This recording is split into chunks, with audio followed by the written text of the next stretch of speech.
El cáncer de mama se ha consolidado como la primera causa de muerte en mujeres en México, representando un grave problema de salud pública. Según datos recientes de la Secretaría de Salud, cada año registra cerca de 7,000 muertes relacionadas, lo que equivale a casi 20 fallecimientos diarios. Esta tendencia al alza refleja tanto el aumento en la incidencia como las deficiencias en la detección oportuna y el acceso a tratamientos eficaces. Aunque el cáncer de mama afecta principalmente a mujeres mayores de 40 años, se han reportado casos en mujeres más jóvenes, lo que ha encendido alertas sobre la importancia de la autoexploración y la educación en salud. Habíamos hecho el compromiso de tocar por segunda ocasión el tema del cáncer de mama, lo hicimos en octubre, y habíamos prometido antes de irnos de vacaciones volver a abordar el tema del cáncer de mama. Un programa, 2, 3, son insuficientes para abordar un problema tan importante como este. Bueno, saludo con mucho gusto a mis invitados. Leticia Robles, ella es integrante de la Fundación Voluntarias contra el Cáncer AC. Leticia, bienvenida. Muchas gracias por tomarnos en cuenta. Lorena Gallo Aro, ella es ginecóloga, oncóloga del nuevo Hospital Civil de Guadalajara, Juan y Menchaca. Lorena, bienvenida. Gracias por la invitación nuevamente. Y Aarón Mesa Nuño, él es oncólogo del antiguo Hospital Civil de Guadalajara, Fray Antonio Alcalde. Aarón, bienvenido de nuevo. Muchas gracias por la invitación. Bueno, vamos a empezar, como siempre, les pediría una introducción al tema y, si me permiten, preguntarles también sobre el problema del cáncer de mama. ¿Ante qué nos estamos enfrentando, Leticia? Pues yo creo que nos estamos enfrentando ante los temores propios de las personas. O sea, un temor a que le den un diagnóstico de cáncer y a cómo afrontarlo personalmente, con la familia y en su comunidad. Entonces yo creo que es un problema que se enfrenta solo, pero que sí es de cara a la gente, porque de inicio la gente supone que va a ser estigmatizado de alguna manera, porque una de las preguntas que se hace la mayoría de las personas es ¿por qué a mí? O sea, ¿yo qué hice para tener cáncer? Y esa es una pregunta que a lo mejor no es la indicada, pero es la primera que se le viene a la cabeza a las personas. Yo recuerdo mucho un libro de Víctor Hugo Rascón Banda que se llama tal cual, ¿por qué a mí? Y habla de él sobre todo su proceso de cáncer. Pero el cáncer no es una ruleta en la que alguien sale sorteado y le tocó la de malas. Es una enfermedad y es consecuencia de algo. Es multifactorial, dicen. Lorena, ¿ante qué estamos con este tema del cáncer de mama? Estamos enfrentándonos, Carlos, a la desinformación y a la falta de información a la vez. A la falta de información de que se acerquen las mujeres a estudios médicos cada que les corresponde, que sepan cómo revisarse ellas, a qué podemos hacer nosotros en casa, que no es nada costoso para poder prevenir todo esto. Nos enfrentamos a la información errónea que tenemos en redes sociales, que tenemos en diferentes medios, que más que ayudarnos y apoyarnos a diagnósticos y tratamientos oportunos, nos retrasan a esto. Muy bien. Y Aarón, también una primera intervención, la misma pregunta, ¿a qué nos estamos enfrentando con el cáncer de mama? Nos enfrentamos a una enfermedad que va en incremento en cuanto a incidencia. Afortunadamente, gracias a los avances en tratamientos, en métodos de diagnóstico, en concientización de la población, pues cada vez se reduce su mortalidad un poco, pero aún así no deja de ser una enfermedad con alta tasa de mortalidad, el principal tipo de cáncer en mujeres, pero no solo de mujeres, también una enfermedad importante en hombres y que creo que tiene muchos mitos que debemos resolver. Muy bien. A ver, Leticia, mencionaste una palabra importante cuando hablas del estigma, cuando hablas de que la gente piensa que la persona que se ve afectada por el cáncer, que va a ser estigmatizada. ¿Es que ha ocurrido, Leticia? Sí, claro que sí, porque las personas dicen, te decía, ¿por qué a mí? Pero además dicen, ¿cómo me van a ver de hoy en adelante? Y se debilita la persona anímicamente y se debilita con la manera de relacionarse ya con los demás. Y ese debilitamiento también lo hace, sus propias defensas bajan, porque baja ese ánimo y baja todo ese desconocimiento del que hablaba la doctora y que finalmente se vuelve un mito aquí en la cabeza, una historia propia en la cabeza en la que dice, es que si digo que tengo, pues la gente me va a ver como cosa menos, o si no lo digo, pues me voy a morir rápidamente y nadie va a saber. Entonces hay todo un problema también o un conflicto en el que las personas se sienten solas de inicio.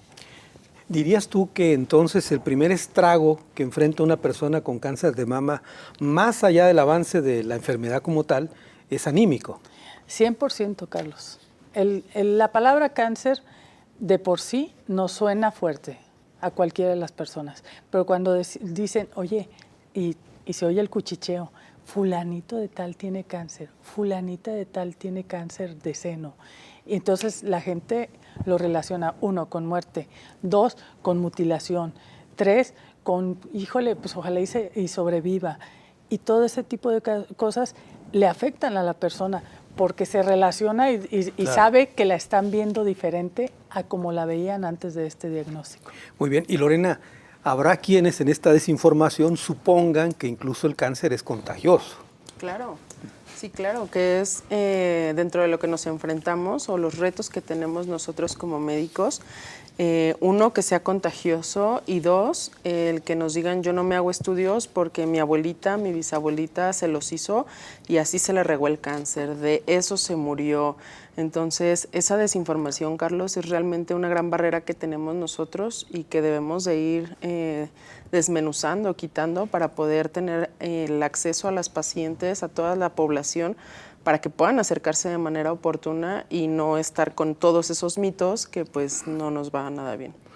¿Dirías tú entonces que ante la gravedad de la enfermedad, que lo es una enfermedad muy grave, la desinformación es una de las barreras más importantes para combatirla? Sí, claro que sí. Sí, sí lo es. ¿Por qué? Pues porque nosotros no podemos tener intervenciones oportunas, no podemos tener detecciones oportunas, no podemos tener cambios en los pronósticos. Si bien tenemos diagnósticos cada vez a etapas más tempranas, pero no es suficiente porque hay muchas pacientes que no tienen el acceso a esto y ahí es donde necesitamos campañas de salud pública, necesitamos más recursos para poder llegar a ello.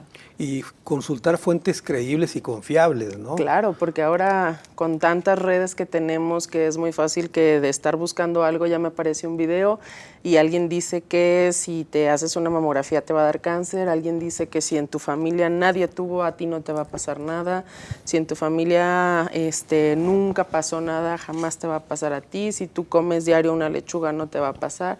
Y la gente se deja llevar por eso, porque realmente es demasiada la información que no siempre es la adecuada y que puede llegar de manera errónea. A ver, Aarón, te voy a hacer una pregunta muy complicada. Hace un momento decía Leticia, ¿por qué a mí? ¿Puedes tú decirle a la gente que nos está viendo por qué ocurre? Sí, en realidad es una enfermedad en la que no hay un solo factor de riesgo que podamos identificar y decir, por este factor de riesgo es que usted padece la enfermedad. En realidad son múltiples. En algunas ocasiones podemos identificar algunos en las personas, por ejemplo, obesidad, por ejemplo, tabaquismo, sedentarismo, malos hábitos alimenticios y carga genética. Todos estos en conjunto en algún momento pueden desencadenar el desarrollo de la enfermedad, pero no se puede identificar como tal uno solo que sea el desencadenante. Decía hace un momento Leticia en una exposición bastante gráfica, decía que el cáncer no es una ruleta rusa que te va a tocar, pero aquellas familias que tienen alguna, digamos, alguien directo, un familiar directo que tuvo cáncer, digamos que en esta ruleta rusa es posible que tenga más balas esa ruleta. Así es. En realidad, la mayoría de las y los pacientes con cáncer de mama, su desencadenante pues no es genético. Una minoría de pacientes sí tiene algún componente genético importante y esto es principalmente cuando se tienen familiares directos de primer grado con el antecedente de cáncer. Cuando hay 2 o más familiares de primer grado, pues ya sospecharíamos que pudiera tener algún componente genético y es cuando se indica hacer algunas pruebas especiales para detección de mutaciones. Para que la gente que nos está viendo le quede claro, cuando hablamos de un familiar directo, ¿hasta qué grado se habla? Digamos que hermanos, papás, abuelos. Hermanos, papás y abuelos. Ahora, si hay un familiar que tuvo cáncer y falleció de cáncer, por ejemplo, ¿en automático un familiar directo va a tener cáncer o no necesariamente? No necesariamente. Como comentábamos, la mayoría de las veces no tienen un componente genético hereditario, pero pues en algunas ocasiones sí, y en particular en cáncer de mama se habla de que se debe investigar cuando se tienen 2 familiares directos. 2 familiares directos. Ajá. Entonces es un signo de alerta, Lorena, cuando hay un familiar. ¿Y qué es lo que hay que hacer entonces? En pacientes que tienen algún familiar directo, como comenta el doctor, ya sea mamá, tía materna, ya sea la abuela, dependiendo la edad a la que fue el diagnóstico de la paciente, del familiar directo, restamos nosotros 10 años a esa edad. Es muy importante el conocerlo y a partir de ahí nosotros empezamos a hacer estudios dependiendo la edad que tenga. Ejemplo, la mamá de la paciente a los 40 años fue diagnosticada con cáncer de mama. Entonces, la hija de ella, que es quien acude el día de hoy, por poner un ejemplo a consulta, claro, a partir de los 30 años se iniciarán a hacer estudios.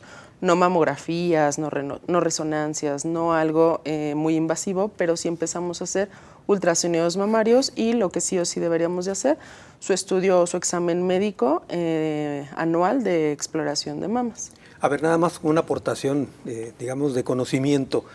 Si a una paciente tuvo cáncer de mama, esta, digamos, revisión a la hija, pensando en cáncer de mama, pero te pregunto, ¿un varón tendría que revisarse, no necesariamente cáncer de mama, cualquier otro tipo de cáncer o no necesariamente?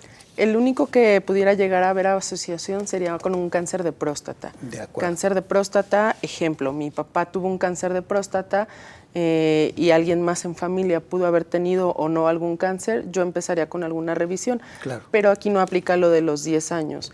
¿Qué es importante de estos 10 años? Bueno, primer factor de riesgo para un cáncer de mama es el ser mujer. Claro. Y el segundo es la edad. Entonces, si el diagnóstico de mi abuela fue a los 80 años, pues no va a haber algún cambio ni en la hija ni en la nieta. Entonces, la importancia de que si fue alguien menor de 50 años, empezamos a hacer ya los estudios. Muy bien. Tengo que ir a una pausa, regreso con más del tema.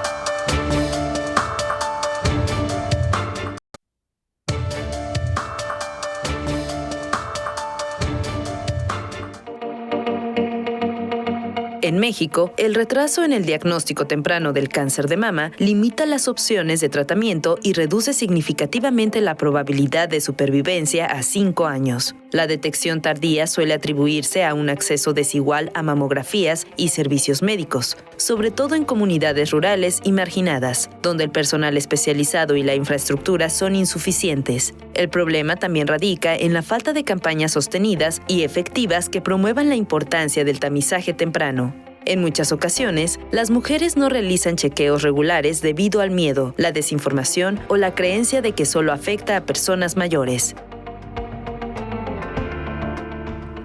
El complejo combate al cáncer de mama es el tema que abordamos aquí en Ruta 44.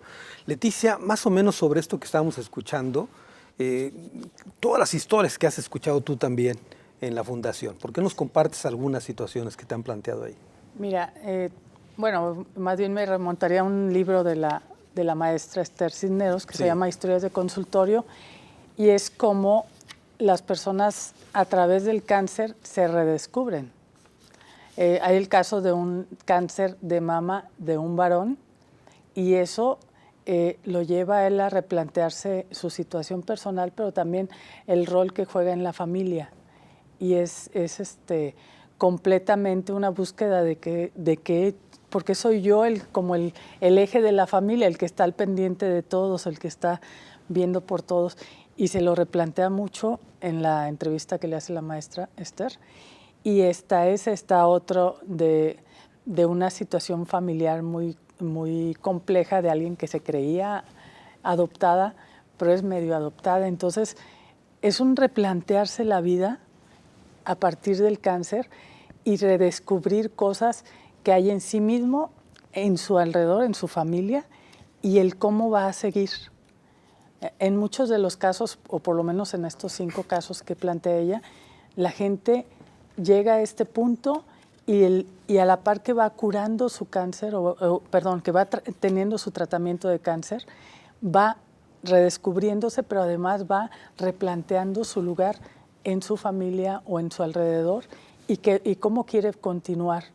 Y entonces, esa es una de las cosas que a mí más me llaman la atención, porque todas, la mayoría de ellas y todas las pacientes que están en la fundación tienen un deseo de vivir, pero un deseo de vivir más relajado, pero más, a lo mejor suena contradictorio, pero es más relajado, pero con más certeza de qué quieren y de hasta dónde le quieren dar. Me quiero, referir al inicio, cuando tú hablabas de que el impacto de la noticia de saber que tiene alguien un cáncer de mama y que, digamos, la primera derrota, entre comillas, es el ánimo. Así es. Yo entiendo que existan pastillas, tratamientos químicos para combatir el tumor o el cáncer, pero ¿dónde venden pastillas para el ánimo? ¿Cómo le hacen ustedes? Hay una palabra que dijo la doctora hace un momento al referirse del actuar de ellos, dice, y entonces ellos se incluyen ya en el problema que tiene el paciente, y eso me gustó. Ese es uno de los primeros planteamientos que debe de buscar el paciente, el hacer un nosotros. ¿Con quién? Con su familia. El ánimo no puede venir de fuera, de fuera de otro universo. Tiene que ser en su cercano. Inmediato. Sí, claro. Y eso es su familia y su comunidad y ella misma. O sea, y también ustedes, ¿no? Tienden la mano. Sí.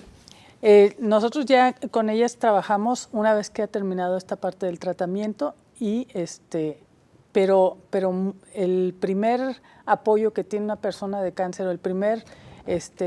el cáncer más grande que puede tener es estar solo con él. Porque así como avanza el cáncer, avanza su estado de ánimo hacia abajo. Y eso no ayuda para nada.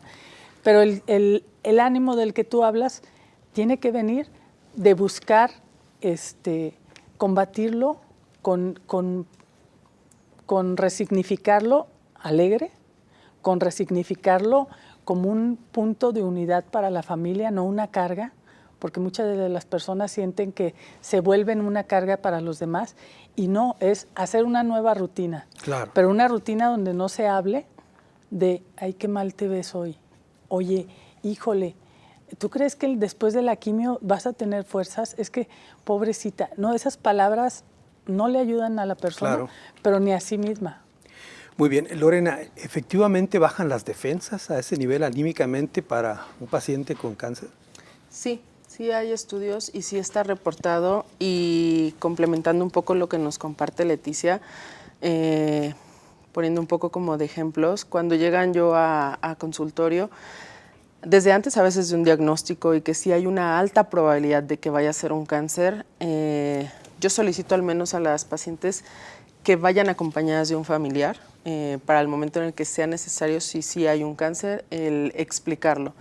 Porque desde escuchar la palabra cáncer, pues la gran mayoría quedan bloqueadas, ¿no? Se empiezan a venir ideas, se piensan a venir muchas cosas, y hay que explicar todo el tratamiento, lo que vamos a hacer o el abordaje. Pero una parte que sí considero que es primordial para mantener el ánimo es darle su espacio a la paciente de lo que ella necesite, pero también el explicarle, yo la puedo operar, yo le puedo quitar lo que se tenga que resecar, podemos dar tratamientos médicos, radiaciones, lo que sea, pero es primordial el que tenga un acompañamiento emocional en todo el tiempo. Y eso, hay psicólogos, hay tanatólogos, yo no le indico con quién tenga que ir, sino dependiendo de las creencias y la paciente, con quien ella decide y se sienta más acorde. Psicólogo, tanatólogo, padre, pero que sí tenga un acompañamiento en toda esa parte, junto con el tema médico, junto con la familia, pero sí tenemos que ir de la mano. No todo es la medicina, no todo es la cirugía, sino el abordar todo lo demás que va a necesitar la paciente. Si necesita sus 5 minutos de voy a procesar esto, lo voy a llorar, lo voy a sacar, adelante y seguimos, porque en algunas ocasiones son tienes esto y hay que tratarte y hay que operarte y te ven un mes. Y pues no es esto así. Te iba a preguntar precisamente eso, Lorena. Perdón. ¿Cómo le informas tú a un paciente que se ha confirmado el cáncer? O sea, ¿en la universidad te prepararon para eso? ¿Hay Jamás. alguna materia para eso? ¿O cómo se hace eso? No, realmente no hay una preparación que te enseñen a dar malas noticias. Yo por mi parte yo he tomado otros cursos en donde esto es un duelo, o sea, digo, nosotros vivimos duelos a diario, ¿no? Desde perder un arete es un pequeño duelo, pero el dar una mala noticia, el recibir esa noticia, el duelo no nada más es cuando fallece un familiar, el duelo es tener un diagnóstico, que tenemos muchos tabús, que tenemos muchas ideas y escuchar la palabra cáncer, la palabra infarto, a todos se viene a la mente la palabra muerte, ¿no? Entonces, tenemos que ir de la mano con todo eso. No hay una clase y creo que sí es importante porque, no me dejará mentir, hay muchos colegas que quizá no tienen la empatía de esto y eso influye e impacta mucho en la paciente el cómo lo recibe, cómo lo procesa, cómo lo pasa a ella, a los familiares y cómo va a llevar su tratamiento. Porque si de un inicio, pues, fue agresivo el cómo lo recibió, no tengo ganas de regresar, no me voy a tratar, no va a pasar nada y pues bueno. Muy bien, Aarón, la gente que nos está viendo, ¿cómo le podrías explicar a la gente que cuando escuchan la palabra cáncer de mama no es sinónimo de muerte? Sí, bueno, es una enfermedad para la cual actualmente existen diversos tratamientos que en algunas veces se combinan, cirugía, quimioterapia, terapias dirigidas contra el tumor específicamente, radioterapia, y que no en todas las pacientes se va a tratar de una enfermedad igual, ni igualmente agresiva, ni tampoco en la misma etapa clínica. Y el desenlace de la enfermedad o el pronóstico de la enfermedad va a depender principalmente de la etapa clínica en la que se encuentre. Afortunadamente, cada vez diagnosticamos más etapas clínicas tempranas donde con el tratamiento se puede hablar de curación. E incluso en etapas clínicas avanzadas, los tratamientos actuales llevan a las pacientes a tener unas supervivencias pues muy prolongadas y una vida pues muy cercana a una vida normal. Pero dime una cosa, es como tú bien dices, depende el diagnóstico en qué etapa encontremos a la enferma, pero también tiene que ver las características del paciente, ¿no? Si es obesa, si es fumadora, si no es fumadora. Tiene que ver de las características de la paciente, si tiene más enfermedades que acompañan al diagnóstico de cáncer, si esas otras enfermedades están controladas y de las características propias del tumor. No es lo mismo el llamar el mismo cáncer de mama en una paciente que en otra. A nivel, digamos, microscópico, molecular, son diferentes los tumores y por lo tanto responden distinto a los tratamientos. Entonces, el cáncer de una paciente no va a ser el mismo del cáncer de otra paciente. Ahora, ¿un cáncer, un tumor es peligroso en función del tamaño o no necesariamente? ¿Un cáncer grande es más peligroso que uno pequeño o no necesariamente? Es una parte importante, justamente el tamaño tumoral entra dentro de la clasificación con la cual estadificamos el cáncer. El tamaño nos da pues una parte de esta clasificación para poderle decir a la paciente su tumor se encuentra en etapa clínica 1, 2, 3 o 4. El tamaño es importante y por lo tanto es un factor pronóstico. De acuerdo. Nos puede dar una idea. Pero, por ejemplo, hemos hablado que en los pronósticos de etapas 1, 2 y hasta 3 puede ser, digamos, atender al paciente con éxito. Es correcto, en etapas clínicas de la 1 a la 3 se puede hablar de curación. O sea, podemos llevar al paciente a un tratamiento en el cual logremos retirar la enfermedad y después de algún tiempo de vigilancia, pues decirle al paciente que está libre, a la paciente que está libre de cáncer. ¿A esa fase se le llama remisión cuando los revisan cada determinados meses? Le podemos llamar una fase de vigilancia. De vigilancia. En las etapas siguientes, 4 y 5, según tengo entendido, esas son más complicadas. Ajá, la etapa clínica 4 es la que sigue, ya se llamaría etapa clínica pues metastásica, que es cuando el tumor ha migrado hacia algún otro órgano distante a la mama en este caso, y en estos casos no se, en la mayoría de los casos no se puede hablar de curación. Digamos que en algunos casos donde la metástasis es muy pequeñita y se logra retirar, podemos llevar a la paciente a después de la vigilancia de estar libre de enfermedad, pero digamos que en la mayoría de los casos no se puede hablar de curación, pero sí de estrategias para controlar la enfermedad. Y que tenga, digamos, una calidad expectativa de vida un poco más prolongada, ¿no? Así es. Muy bien, tengo que hacer otra pausa, regreso con más del tema.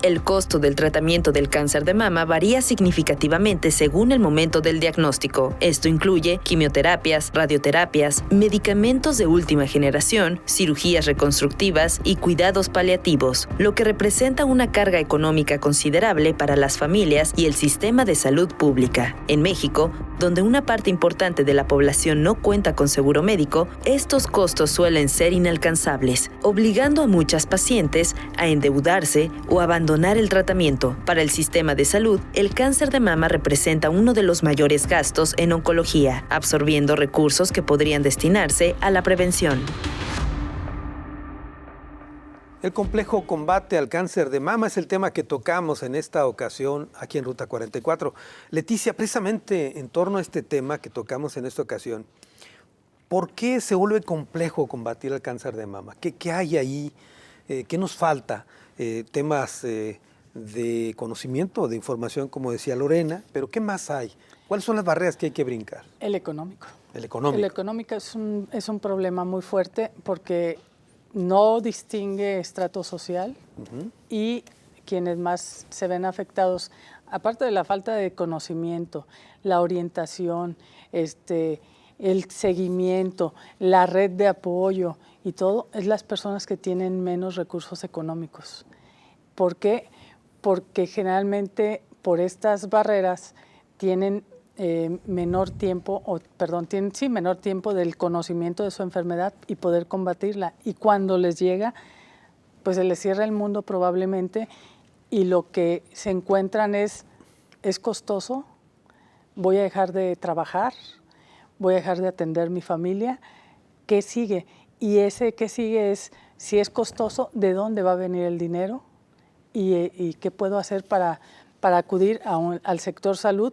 Y además del sector salud, poder sobrellevarlo yo mismo, porque sí hay mucho apoyo dentro del sector salud, pero el costo de alguna pastilla que a lo mejor en el sector salud está escasa, llega a ser pues enorme, no quiero pensar, pero más de 10,000 pesos, una cosa así. Es lo que te iba a pedir, Leticia. A ver, nada más para ser muy gráfico respecto a lo que tú expones. ¿Qué tan costoso estamos hablando? A ver, una pastilla de las más caras que hayas visto. Yo he visto que un conjunto de pastillas puede ser de 40,000 pesos. 40,000. Y entonces, 40,000 pesos. ¿Para un tratamiento de cuántos meses o de cuánto tiempo? No creo que dure meses, sino que es un tiempo menor a 2 meses. 2 meses. Ok, ponle 2 meses en un conjunto de pastillas para una paciente que en promedio tiene un salario mínimo. De acuerdo. A lo mejor lo puede conseguir la primera vez, con un préstamo, en una cooperación entre su familia, etcétera, etcétera. Pero ¿y después? La existencia de fundaciones como Voluntarias contra el Cáncer y la existencia de otro tipo de asociaciones ayudan a paliar un poco esta carencia que además en ocasiones el sector salud no cubre o que el mismo gobierno no tiene contemplado. Por eso es importante el que la gente se siga sumando.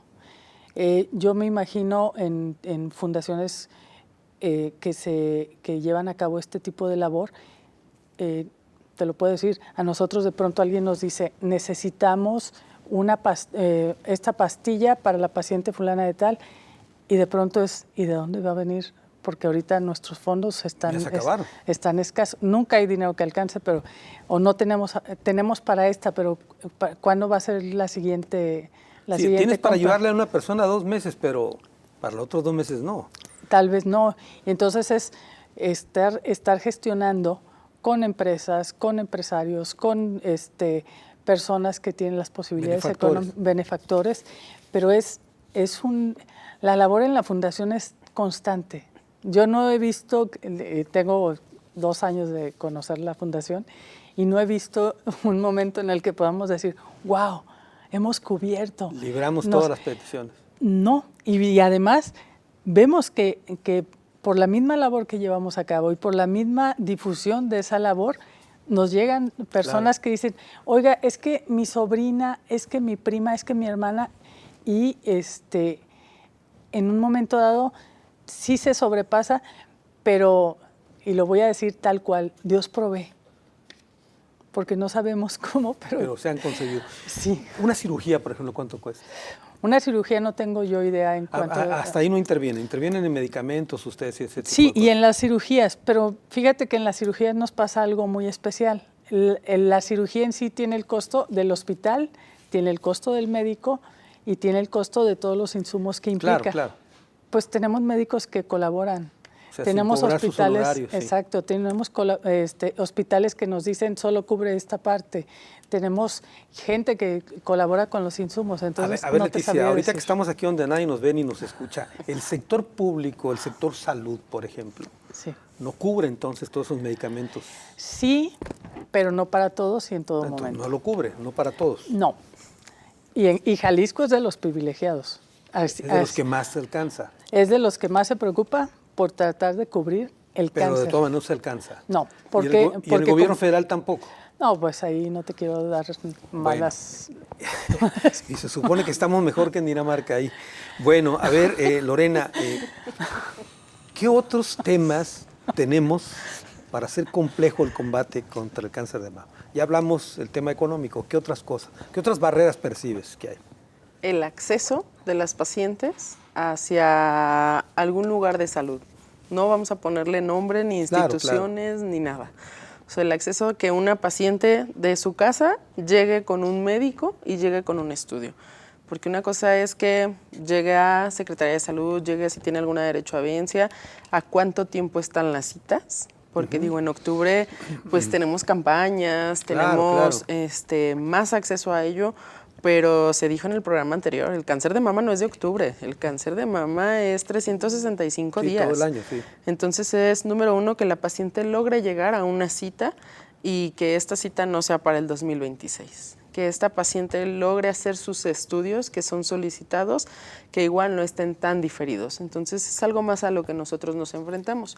Que claro, muchas pacientes hacen su esfuerzo, buscan la manera de, me preocupa mi salud, voy a buscar el cómo, y se hacen estudios que en algunas ocasiones también es algo más que nos enfrentamos, pues hay laboratorios, instituciones que por cobrar un poco más barato, pues no es algo de calidad. Entonces se gastó, se invirtió un tiempo de la paciente en ir a hacer los estudios y realmente no termina siendo tan funcional para poder ayudarla a ella, para poder hacer un diagnóstico. Supongo que existen estudios a nivel internacional o de organismos incluso, donde hablan de qué es lo recomendable para un ciudadano tener sus servicios de salud, a qué tan cerca, a qué tan próximos. Sí, claro. O sea, por ejemplo, en las mujeres debemos de tener sí o sí nuestro chequeo anual. De acuerdo. ¿Sí? Entonces, saliendo un poco del tema ahorita, el Papa Nicolau anual. ¿Sí? De acuerdo. Entonces... ¿Pero dónde se lo hacen? Esa es la pregunta. Ese es el punto. ¿En dónde vamos a llegar a hacérnoslo? Bueno, pues pacientes sin alguna derechohabiencia, hospitales civiles son los que están abiertos, Secretaría de Salud, SOCIPAN, pueden acudir ahí a realizárselos. O esperarte octubre. O esperarse octubre. Ahora, sí. Tú dijiste hace un momento de que de repente una paciente que tenga un problema de cáncer de mama le dan una cita hasta el 2026.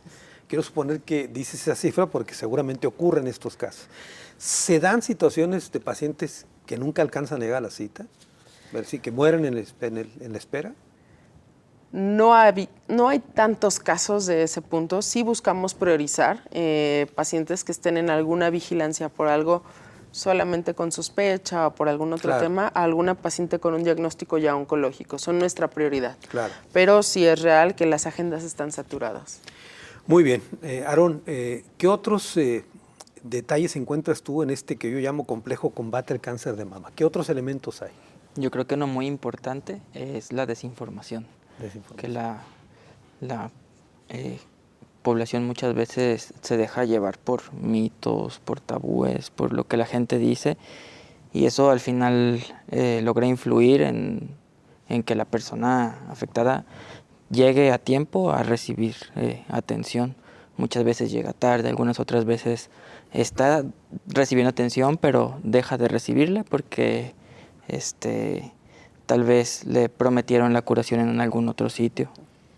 Claro, y eso, no estar informado, vamos. No estar informado. Y en este caso, bueno, supongo que las personas fallan a no informarse correctamente, pero también fallan las instituciones Sí, a no claro. informar con campañas adecuadas, ¿no? Así es, tenemos pues la obligación de educar a los pacientes, a la población, de hacer campañas, que no solo sea octubre en el caso del cáncer de mama, estar pues constantemente, y no solo en los hospitales de tercer nivel, sino también en clínicas rurales, todos los pacientes que atienden de forma primaria, todos los médicos que tienen de forma primaria a los pacientes, estar pues educando a la población. Eso es importante lo que acabas de decir, porque hace un momento Lorena hablaba de que no existen las suficientes clínicas, por llamar de alguna manera, especiales para atender este problema. Una clínica en un barrio, en una colonia, atenderá ciertos problemas, pero no hay un especialista que pueda detectar este tipo de problemas. Así es, desafortunadamente los mastógrafos, Claro. los tomógrafos, Los los equipos de ultrasonido, pues están en zonas urbanas por lo general, y si se deja descubierto mucho en gran parte las zonas rurales del país, que es donde más existe desinformación todavía. A ver, dijiste hace un momento mitos y tabúes. Déjenme convertir esta mesa en una especie de espacio de inteligencia artificial ahorita, y les pongo aquí enfrente en la mesa, ¿qué mitos y tabúes hay en torno al cáncer de mama que hay que combatir? ¿Cuáles son los mitos? A ver, pongamos algunos aquí. Mito. Si me hago una mamografía, la radiación va a hacer que me dé cáncer si yo no tenía nada. De acuerdo. La mamografía duele, yo por eso no me la hago. La mamografía hace que se te riegue algo si es que ya lo tenías. O sea, son Que se cosas vuelva metástasis, dice. Claro, y son cosas que en un espacio ahorita quizá cronometrado, no sé, se me hacen muchos 5 minutos, podemos explicar que no es así. Muy bien. ¿Es mayor la radiación? Si me voy caminando 3 cuadras a las 2 de la tarde, la radiación a la Del que sol. me expongo. ¿Duele? Sí, puede ser molesto, pero duele más si en la noche te levantas y te das un golpe en el dedo chiquito. O De sea, ese acuerdo. dolor es mayor. El hecho de que la mamografía haga que se riegue el cáncer si es que está presente, tampoco. No O es sea, el cierto. cáncer tiene vías por donde irse. ¿Algún otro mito, tabú? Uy, que si tomas tal o cual planta nunca te va a dar cáncer, y que si tienes hijos a tal edad seguramente te va a dar cáncer. Si tienes un hijo después de los 35 te va a dar cáncer, Te va a dar cáncer. porque no tuviste cuando era tu tiempo. De acuerdo. ¿Algún otro mito, tabú? Creo que sobre la alimentación también Ajá. es uno pues muy frecuente, principalmente en pacientes que ya están en tratamiento, dejan de comer muchísimas cosas por la creencia de que la comida les va a afectar más o hacer que se riegue el cáncer o cuestiones así. Y pues la realidad es que no, que en relación a alimentos, con los pacientes que están recibiendo quimioterapia, por ejemplo, solo la toronja es el único que sí se ha visto que puede metabolizarse por enzimas que metabolizan la quimioterapia y aumentar su toxicidad. De acuerdo. Entonces la toronja no. La Pero toronja fuera de ahí, todo pueden incluyendo comer. carnitas. Incluyendo carnitas, Muy bien. leche, azúcar. Tengo todo. que ir a una pausa. Regreso a las conclusiones del programa.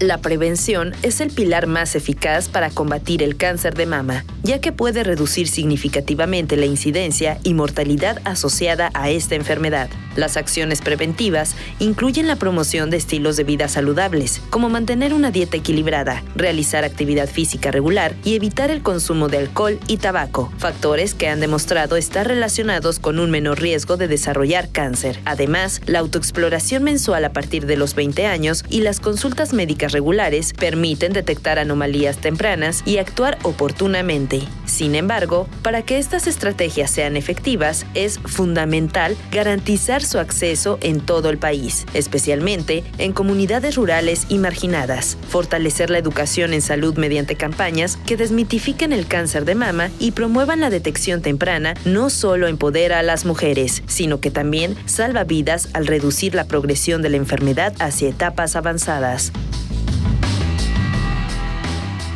El complejo combate al cáncer de mama es el tema que abordamos aquí en Ruta 44. Estamos llegando a la parte final del programa. Lástima porque está muy bueno, apenas estamos entrando en calor y hasta hablamos hasta de carnitas. Pero bueno, Leticia, a ver, el complejo combate al cáncer de mama, ¿qué otros elementos encuentras tú para hablar de esta complejidad y qué mensaje enviarías a la gente que nos está viendo? Mira, sí es complejo el cáncer, de entrada es una situación compleja, pero el que yo más podría abordar en este momento sería la ignorancia que tenemos del cáncer y de cuando el cáncer llega a nosotros.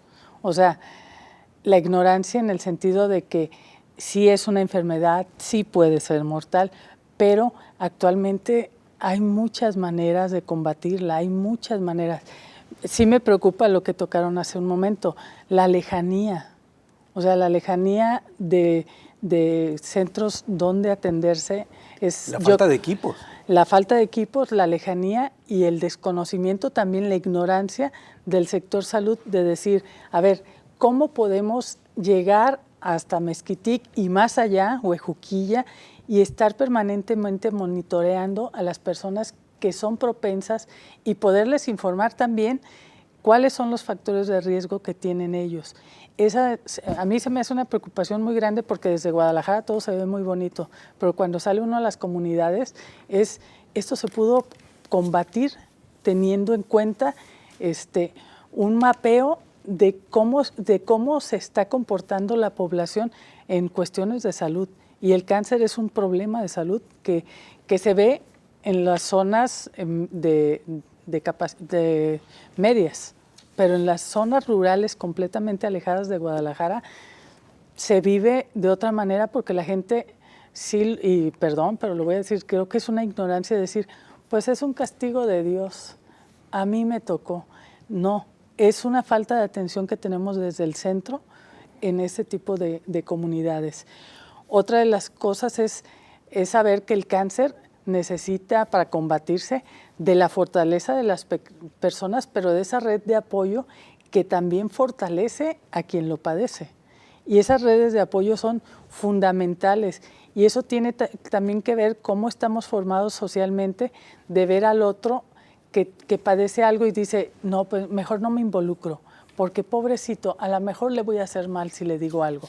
No, involucrémonos y además seamos positivos con ellos y con nosotros mismos. No es solamente una cosa de caridad, es una cosa de vivir en comunidad y de ser sociales. Otra que apuntaba yo ahorita que platicábamos era el duelo, pero la primera cosa que se nos viene en el duelo es el enojo. Y a veces no tenemos la capacidad, no solamente en el cáncer, sino en lo cotidiano, de salir del enojo. Y eso también me parece terrible. Hay gente que le hacen algo a las 7:30 de la mañana y se duerme con eso.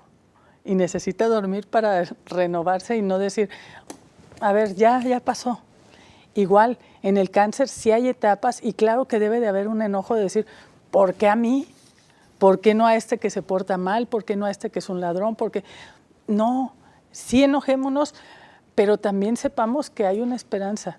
Y otra que decía, nadie es igual.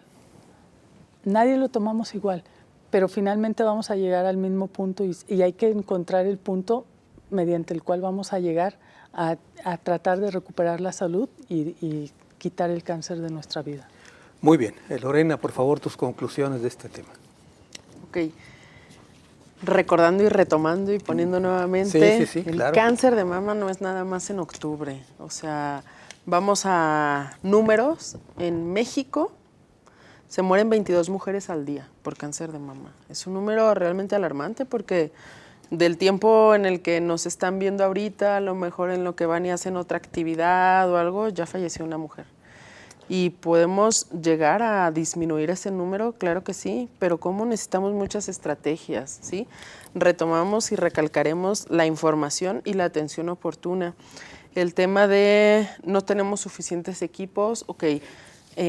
Aparte de eso no todas las pacientes van a estar en zona metropolitana, como bien nos lo está diciendo. No podemos estar yendo a todas las comunidades rurales a dar la consulta. ¿Qué sí podemos estar haciendo? Las personas que están en un primer nivel, en un centro de salud, tanto personal de enfermería, los médicos de primer contacto, que ellos realmente estén informados también, porque son la primera cercanía que van a tener las pacientes, sobre a quién debo de mandar a una revisión, a un segundo o un tercer nivel, a quién le voy a pedir un estudio. Ellos también el asesorar el cómo realizar las autoexploraciones, el cada cuánto hacer estudios, el cada cuánto tener una revisión, dependiendo de lo que ya platicamos, edad, antecedentes, factores de riesgo, etcétera. Entonces, eso es algo muy importante que nos tenemos que llevar. Número 1, no es nada más octubre. Número 2, números reales. Y el cáncer de mama no es sinónimo de muerte. Ya lo hemos platicado el programa pasado, este programa, y de ello va a depender la etapa en la que hacemos un diagnóstico y, como bien ya lo platicó el doctor Aaron, las características que tiene la paciente, el acompañamiento. Y otra cosa muy importante, de lo que platicábamos de los mitos, una paciente llega, hay un diagnóstico de un cáncer, hay que empezar con cirugía, con quimioterapia, con algún tratamiento médico, pero es muy importante también que, claro, y está en su derecho, y creo que estando aquí, si alguno estuviésemos en esa situación, buscaríamos el qué más puedo hacer por mi salud, ¿no? Entonces, de repente si te tomas esta hierbita te ayuda, si te tomas el jugo de algo te puede ayudar.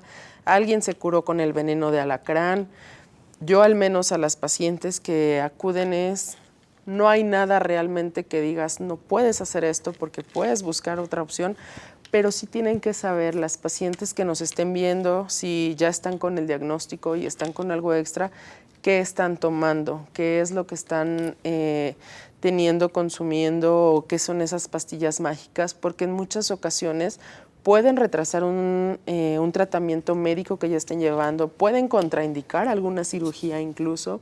Entonces, se vale tomar todas las herramientas que tengamos nosotros, los que tengan ellos a la mano, que le asesore a alguien, pero siempre ir informados de qué es y cuando vayan a su consulta médica, el hacerlo saber también.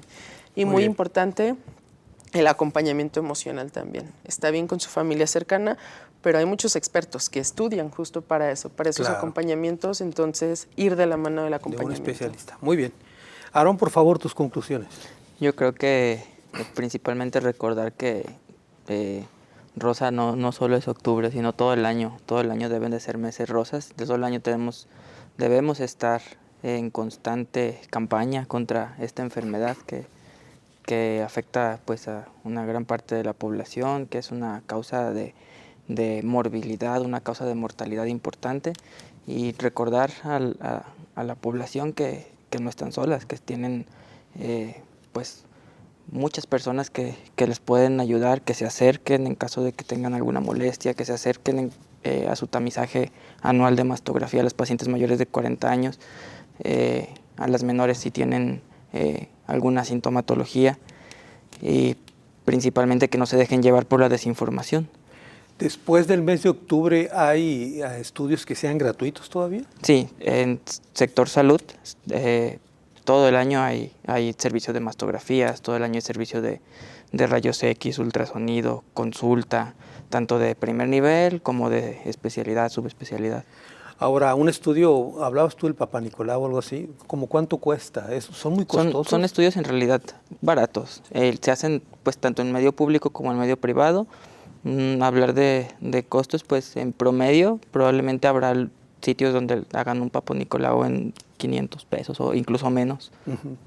Pero además la inversión comparado con el bien que te va a hacer, Sí, ¿no? claro, También, ¿no? una detección temprana siempre es mejor encontrar el cáncer que el cáncer no se encuentre ya con síntomas. Y es una inversión anual. O sea, 500 pesos que es un año. estudio completo para las mujeres, y ese me consta, es una inversión anual. Entonces, vale la pena, hacer la inversión.